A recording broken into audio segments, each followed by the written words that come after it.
Saya sebetulnya ingin bertanya kepada Pak Erwan sebagai wakil eh, wakil SMP Calvin, Calvin. juga guru bahasa dan sastra yang mempelajari Ki Hajar Dewantara sewaktu menulis disertasi ya Pak ya. Betul. Menurut Bapak, apa kaitan antara bahasa dan sastra, pembelajaran bahasa dan sastra dengan latihan atau pengajaran tentang moral dan perilaku di dalam sekolah atau kegiatan belajar mengajar? Silakan Pak. Ya, terima kasih Bu Yohana. Tapi sebelum saya menjawab pertanyaan itu, saya ingin mengucapkan terima kasih sebesar-besarnya kepada Kisaur ya, yang sudah bersedia hadir. Waktu saya menyusun disertasi itu, saya baca sendiri Pak. Jadi hari ini saya sangat senang sekali bisa mendengar langsung penjelasan dari pakarnya ya Pak Kisaur. Ya, dan juga ada Bu Sharon yang sudah memaparkan, juga dari Bu Yolanda sendiri, juga dari Pak Johan sebenarnya tadi juga sudah sangat banyak membahas tentang kaitan antara sandiwara, sastra, kemudian musik ya dengan budi pekerti ya. Nah, yang membuat saya sebagai guru bahasa dan sastra itu sangat tertarik dengan pemikiran Ki Hajar adalah Ki Hajar mengaitkan pengajaran sastra dan bahasa itu dengan budi pekerti. Ya, jadi kita mungkin bisa ingat kembali ya tujuan pendidikan bagi Ki Hajar yang paling penting bukan mencerdaskan otak. Ya, yang paling penting bagi Ki Hajar Dewantara adalah penghalusan budi. Nah ini saya cukup menyesal karena setelah saya mengajar bahasa dan sastra selama 13 tahun saya baru baca pemikiran Ki Hajar belakangan ya. Saya berharap bisa lebih awal membaca buku-buku karya-karya dari Ki Hajar ya. Nah di sini penghalusan budi itu urutan pertama, kemudian baru cerdasnya otak, kemudian sehatnya badan gitu. Ya jadi bagaimana kita menghaluskan budi? Nah jadi penghalusan budi ini adalah sebuah tanggapan Ki Hajar terhadap sistem pendidikan Barat yang ketika itu diamatinya, atau mungkin pada satu lebih khususnya Belanda ya, sistem pendidikan Belanda, yang sangat mementingkan intelektual, ya, sangat mementingkan menitik beratkan kepada cerdasnya otak. Jadi bagi Ki Hajar hal itu tidak seimbang. Seharusnya pendidikan itu diarahkan kepada penghalusan budi ya. Nah jadi ini adalah usaha Ki Hajar untuk menyeimbangkan intelektualisme ya, penghalusan budi melalui apa? Melalui penghalusan rasa. Nah, tadi juga Ki Saul juga sudah menjelaskan ya, Pak Johan juga tentang trisakti jiwa ya. Jadi jiwa itu dibagi menjadi 3 bagian, cipta, rasa, dan karsa. Nah, jadi kita tidak boleh hanya mementingkan ciptanya saja.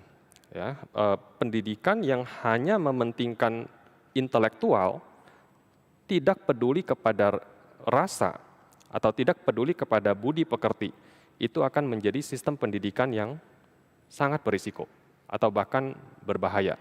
Ya seperti tadi juga Ki Saul sudah menjelaskan ya, itu bisa menjadi sesuatu kekuatan yang nanti melawan kita sendiri ya. Seperti kita membuat meriam, ya kita tidak sudah kita buat meriam yang sangat ampuh, kita lepaskan tanpa kita jaga, kita kendalikan. Nah itu meriam itu bisa akhirnya digunakan untuk kita sendiri gitu.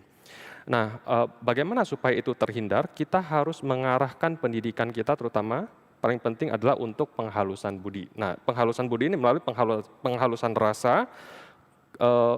Bagaimana melakukan penghalusan rasa ya? Kan kita tidak bisa ya masuk ke rasa seseorang. Nah, cara masuknya itu adalah melalui panca indera. Melalui panca indera, dan di sini kita bisa, Bu Yohana juga seorang pakar PAUD ya. Tentu di sini adalah pengaruh dari Montessori ya, panca indera. Jadi Montessori itu sangat mementingkan penghalusan panca indera ya, dari ujung rambut atas sampai ujung kaki. Ketika itu dihaluskan, jadi Montessori kan percaya bahwa antara raga dan jiwa itu ada hubungannya. Gerak jasmani dan gerak rohani itu jiwa itu saling berhubungan. Jadi kalau kita mendidik seorang anak dengan menghaluskan panca inderanya ya, saraf-sarafnya dan sebagainya, itu akan pengaruh kepada kecerdasan otaknya juga ya. Nah, jadi kita masuknya melalui panca indera. Dari psikologi Barat modern, Ki Hajar belajar bahwa kecerdasan itu dilatih melalui indera penglihatan, terutama melalui penglihatan. Bukan berarti penglihatan tidak berpengaruh kepada rasanya, tetapi penglihatan itu terutama berhubungan dengan intelektual seseorang. Ya. Kemudian pendengaran itu lebih teristimewa, kata Ki Hajar ya, itu lebih kuat untuk mendidik perasaan. Nah, jadi penglihatan visual itu untuk kecerdasan, sedangkan pendengaran, musik ya dan sebagainya itu untuk perasaan, ya untuk menghaluskan rasa itu di situ. Ya. Nah, jadi dari psikologi Barat ini, Ki Hajar kemudian menyandingkannya dengan teori sastra gending dari tradisional Jawa. Ya, sastra gending itu adalah teori oleh Sultan Agung. Ya, jadi Sultan Agung mengatakan sastra itu kan aksara. Ya. Aksara itu kan kita lihat. Nah, itu berhubungan dengan kata menurut tafsiran dari Ki Hajar itu berhubungan dengan intelektual. Kemudian gending itu kan tidak bisa dilihat musik, yaitu bisa dirasakan oleh hati, tetapi tidak bisa dilihat.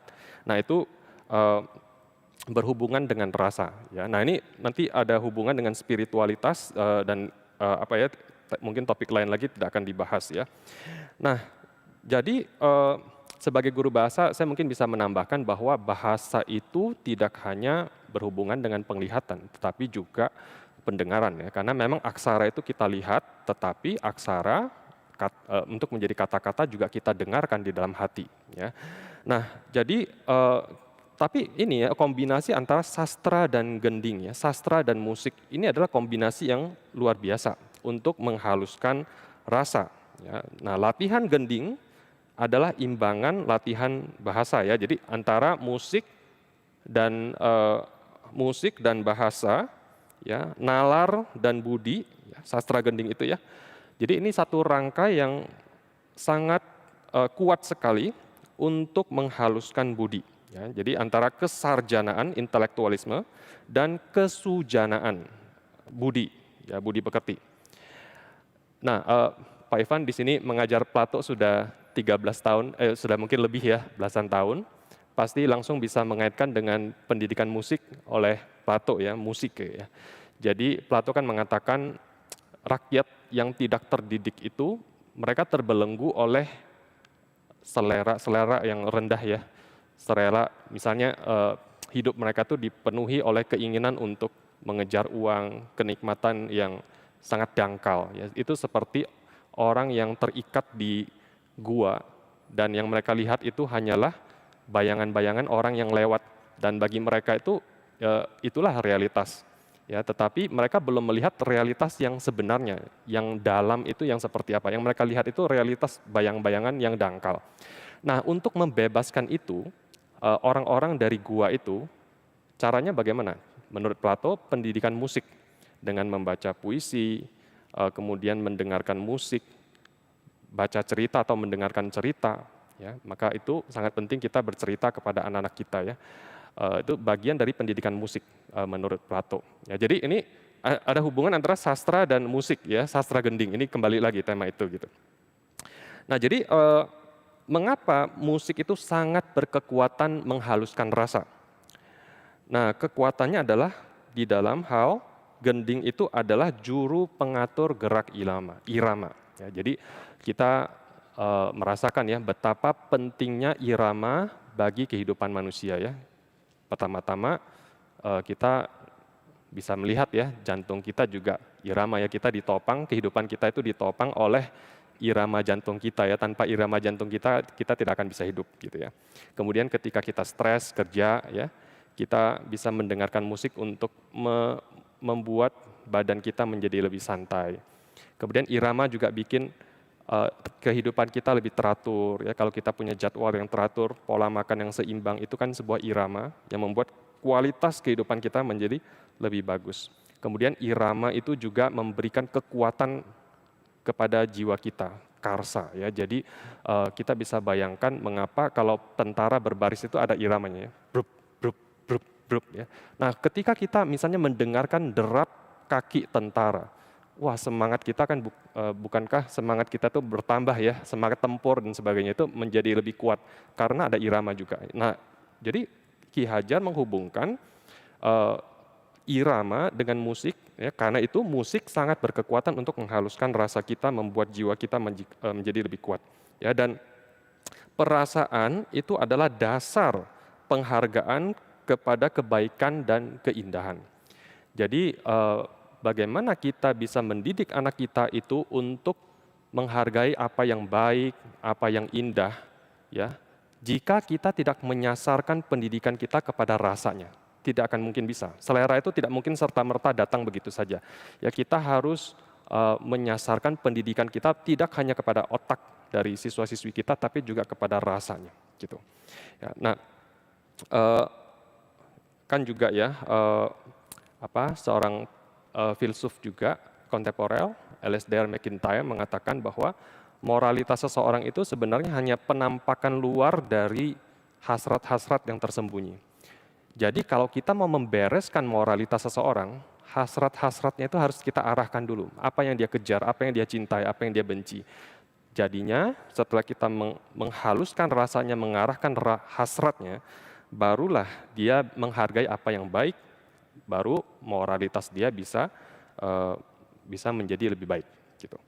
Nah, jadi juga ya tentang keindahan itu tadi ya, misalnya kita bisa memberikan musik-musik nasional untuk membuat anak-anak kita itu lebih mencintai bangsa kita. Kata Ki Hajar, gending Jawa itu untuk memupuk rasa kebangsaan. Demikian juga saya percaya lagu nasional bisa memupuk rasa kebangsaan kita. Seperti tadi ketika kita mendengarkan Bu Elsa Pardosi menyanyi ya Bagimu Negeri ya, bukankah rasa kebangsaan kita itu melambung ya, ikut naik gitu ya, rasa nasionalisme kita. Karena memang ada hubungannya antara gending, musik, lagu dengan rasa kebanggaan. Nah, jadi gerak perasaan itu dibagi oleh Ki Hajar menjadi beberapa macam. Ada rasa panca indera, rasa intelektual, rasa keindahan, rasa adab, rasa keagamaan, rasa diri ya. Kalau dalam bahasa Inggrisnya ini self-esteem, rasa bangga, puas atau tidak, hormat terhadap diri atau tidak, ya. Kemudian rasa sosial. Nah, jadi rasa itu ada begitu banyak macam. Nah, bayangkan bagaimana kita bisa memanfaatkan berbagai macam rasa ini ketika kita memaparkan siswa kita kepada misalnya karya sastra yang baik, yang kaya, yang mengandung nilai-nilai yang baik, ya, penuh dengan pengalaman-pengalaman yang unik, itu bagaikan kita menghidupkan simfoni rasa dalam diri mereka. Rasa kebangsaannya kita bakar, rasa agamanya kita tingkatkan. Nah, jadi ini semacam satu simfoni ya, berbagai macam alat musik itu ikut bermain di dalam perasaan seseorang. Ya, kita bisa memaparkan siswa kita dengan sastra, musik yang baik, sandiwara, drama. Ya. Nah, jadi dengan pengantar seperti itu, ya kita sekarang lebih mudah memahami posisinya drama. Ya, drama itu bisa meningkatkan kecerdasan bahasa. Ya, jadi kalau kita mengajarkan drama, misalnya anak-anak kan harus menghafal misalnya. Ya, mereka harus menggunakan struktur kalimat yang tidak biasa mereka gunakan dalam sehari-hari mereka. Ya, mungkin satu-satunya kali ketika mereka SMP, mereka boleh menggunakan bahasa yang baik itu ketika mereka menghafal drama misalnya. Pengalaman mereka ya, biasa sehari-hari mereka berbicara dengan bahasa gaul, tetapi ketika kita minta mereka untuk bermain drama, mereka terpaksa menggunakan bahasa yang baik. Ya. Kemudian menghilangkan tabiat malu, ya, kemampuan menghafalnya meningkat, menggembirakan karena itu kan permainan, kemudian menambah wawasan, pengertian baru dan sebagainya. Ya. Jadi asosiasi bahasa cerita lagu ini memudahkan penerimaan jiwa terhadap hal-hal yang diajarkan. Ya. Jadi memang tidak langsung. Ya. Mungkin ada Bapak Ibu guru yang bertanya, saya sudah memaparkan anak didik saya dengan karya-karya sastra yang berkualitas, mengapa kok belum jadi baik ya? Nah, memang yang kita kerjakan sekarang adalah menyuburkan, membuat lahannya makin subur, makin memungkinkan untuk mereka menumbuhkan budi pekerti. Memang tidak langsung ya. Nah, jadi memudahkan penerimaan jiwa terhadap hal-hal yang diajarkan. Kemudian sekarang kita masuk ke pengajaran bahasa. Nah, pengajaran bahasa adalah salah satu alat yang penting untuk mencapai tujuan pengkulturan, yaitu mempertinggi derajat manusia. Jadi Bapak Ibu yang mengajar bahasa, kita belajar di sini bahwa eh, bahasa itu adalah untuk mempertinggi derajat manusia. Jadi bukan sekadar hal seperti menghafal struktur kalimat, meneliti struktur kalimat, kemudian membedakan SPOK ya. Nah, itu hanya bagian dari bahasa. Tetapi tujuan bahasa adalah untuk mempertinggi derajat manusia. Kita harus ingat bahwa pelajaran bahasa itu terutama kita kaitkan dengan pendidikan budi pekerti tadi adalah untuk menghasilkan anak-anak didik yang berbudi pekerti dan fasih.